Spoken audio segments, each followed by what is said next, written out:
Okay, what we're going to see in this video is a description of the first derivative test. And really, this section, 4.3 on the first derivative test, and the next section, talking about concavity and the second derivative, these are two of the most important sections of the semester. I said earlier in an earlier video that really our entire semester, in a sense, has been building up to what we're seeing in chapter 4. All right, now we do still have some important topics coming after this. Obviously, we're going to, here we've been, all semester we've been focusing on the derivative. After we get through chapter 4, we'll switch to talking about the antiderivative. But that's beside the point. Here, let's focus on how we can use derivatives. Okay, so for the first derivative test, before I fill in the blanks, or maybe have you try to fill in the blanks yourself, on this left-hand side of the screen, let's go back to something we've really been talking about all semester long, almost since the first week of class. We've been talking about this idea of where functions are increasing or decreasing, where the functions are flat. All these ideas are related to what we know about derivatives. All right, so on the right, I just drew a graph of some function we'll call f of x. And I went ahead and labeled down below the graph some of the main features of it.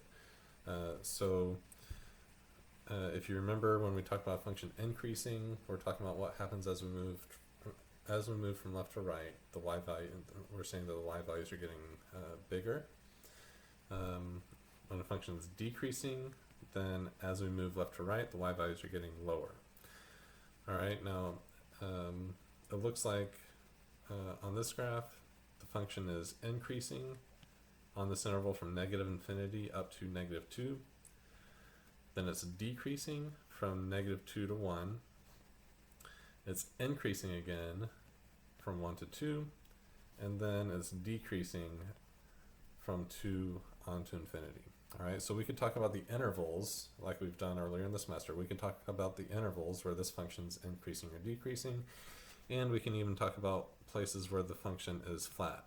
In other words, places where if I draw a tangent line, the tangent line would be horizontal. All right, so at negative 2, the tangent line's horizontal. At 1, the tangent line's horizontal, and at 2, the tangent line is horizontal.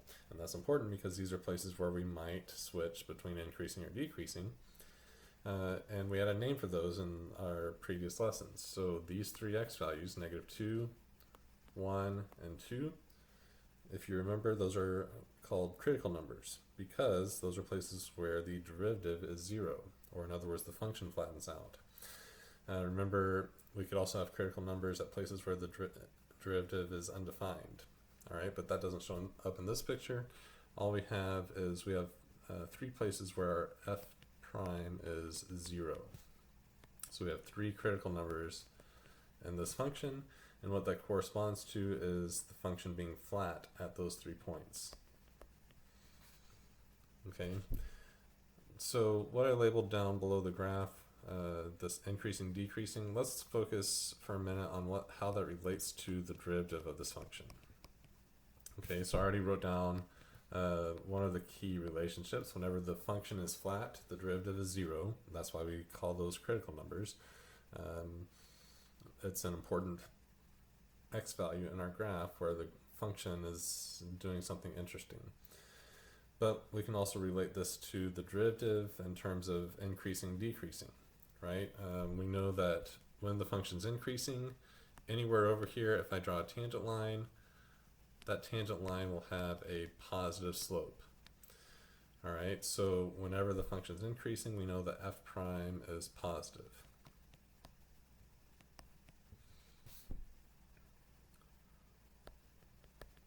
All right, so we've got 2 intervals here where the derivative would be positive. And when the function is decreasing, again, pick any point in that interval, draw the tangent line, and those tangent lines have a negative slope. All right, so if the tangent line has a negative slope, then at those x values, the derivative will be negative, f prime less than 0.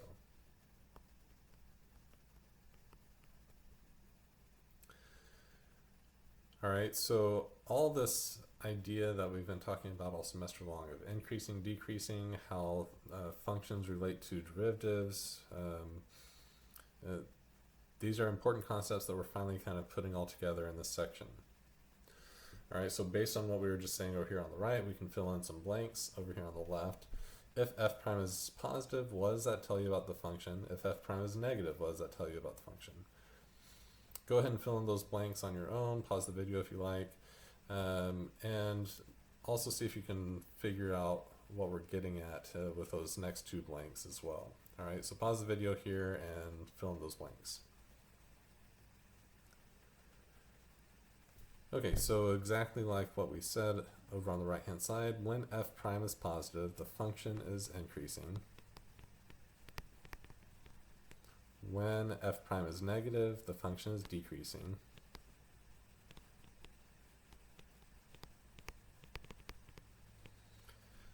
And of course, if f prime is 0 or undefined, and that's at some x value in the domain of the function, then that's a critical number. It's a place where the function is either flat or has some kind of interesting feature, like maybe a sharp point or a vertical tangent line. But what we want to do here is relate all this to what we call the first derivative test. Okay, so these next two blanks are essentially what we mean when we say the first derivative test. We're talking about using the first derivative to figure out some important features of a graph. Okay, so let's see if you're able to fill in these blanks correctly as well. So when f prime changes from positive to negative at a critical number, then what's true about the function? All right, now we saw that happening in a couple of places over here on the right. First of all, at -2, at that critical number -2, our function changed from having a positive derivative to a negative derivative, right? F prime was positive, then all of a sudden f prime was negative. When that happens, what's true about that point on the graph? Well, that point on the graph is a max, or more specifically, I mean, we can call this a local max. And really, looking at the graph, since we already see the graph, we could even say that it's the absolute max. But we'll just fill in the blank with local max here. So when we switch from positive to negative on f prime, the function itself has a local max.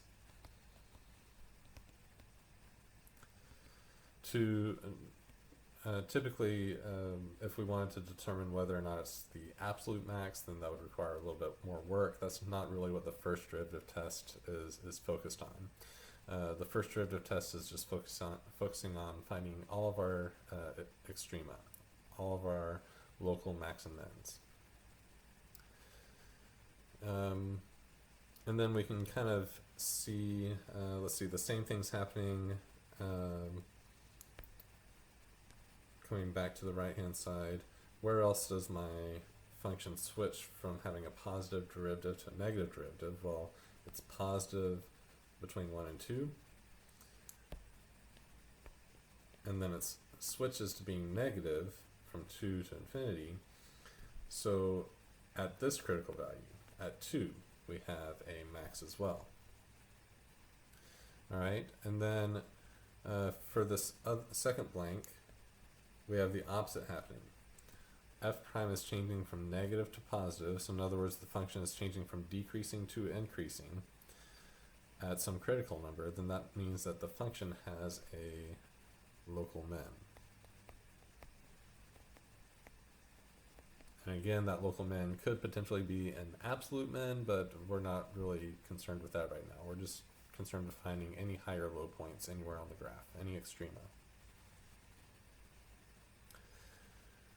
Okay, so the basic picture here is, again, this first one, when f prime changes from positive to negative, the idea is you have a function that's increasing, and then something happens and it switches to decreasing.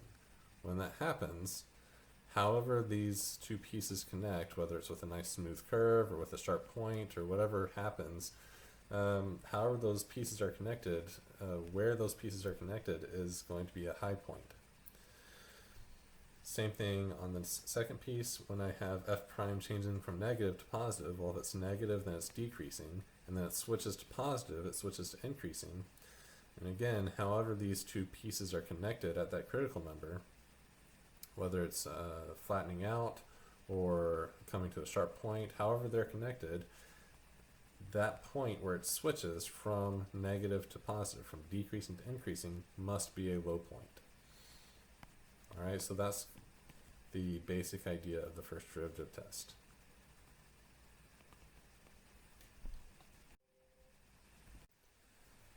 Okay, so now the idea is that we can use the derivative to figure out where the function is increasing or decreasing, and therefore we can find out where the function has extrema.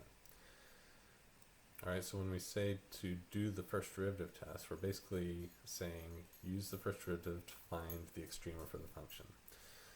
So that's basically a two-step process.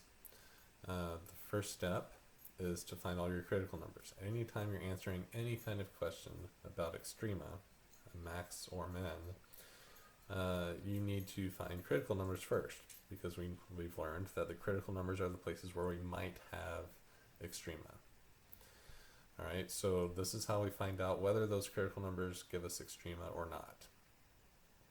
So first step is to find all critical numbers. And then the second step is you just want to test what happens on either side of the critical number. And like we said on the previous slide, if the derivative changes, so here we're going to say that c is our critical number. If to the left of that the derivative is positive, but then after the critical number it's negative, that tells me that the function was increasing and then it switched to decreasing. If it switches from increasing to decreasing, then there must be a high point in between. So that tells me that f of c is a max.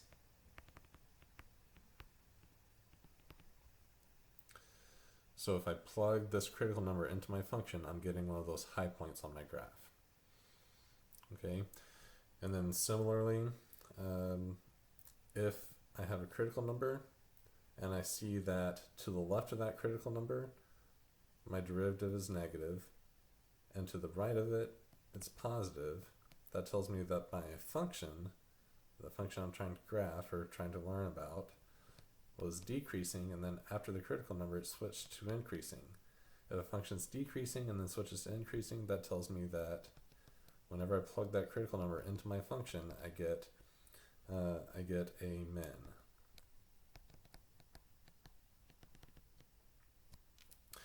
And if you test the intervals and see that there's no change in the sign, so in other words you've got increasing and then critical number and then increasing again, then there's no extreme value there. Or if it's decreasing, then there's a critical number and then it's decreasing some more, there's no critical number, or no extreme value. You only have extrema whenever f prime changes signs. Alright, so if there's no change in the sign of f prime,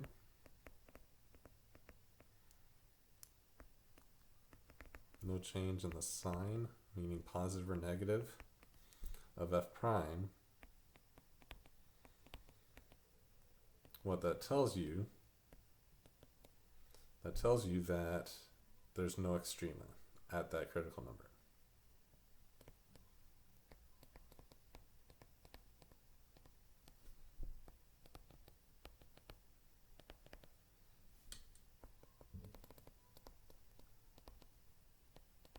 So what we're going to do next in the next video is we'll see some examples of how this first derivative test works. I'll stop this video here and save the examples for the next one.